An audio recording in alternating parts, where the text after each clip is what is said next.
कांग्रेस आज भारत वर्ष राहुल गांधी नेतृत्व में आज भारत वर्षर कांग्रेस दल आगे चली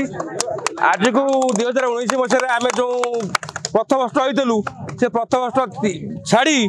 जो लोक को आम देलु से आज मंत्री ताको केमती विपुल संख्या में हरइबू आगामी निर्वाचन 2024 में काकट निर्वाचन जातीय कांग्रेस विशु भाई की हाथ को टाण कर 20,000 उद्धव बीजेपी कांग्रेस प्लस असंतोष बीजेडी समस्त विशु भाई की वोट देवे। आमर जिते कर्मी अच्छा अस्तरंग गोप कोणार्क सब पंचायत वार्ड रे प्रत्येक कांग्रेस कर्मी आज उत्साहित अच्छा जे आम जो लड़ई कर कांग्रेस गोटे नार्य लड़ई कर लड़ई दीर्घ 35 वर्षर अन्याय अत्याचार को आज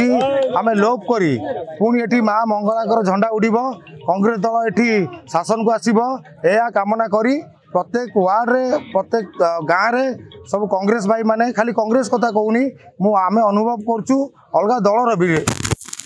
बीजेपी हूँ कि बीजेडी हूँ से माने देखिले एत वर्ष काल गोटे दलर एत सेवा कला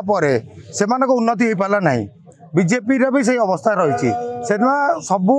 काकटपुरवासी अनुभव कर कांग्रेस विकल्प जदि से शासन को आसे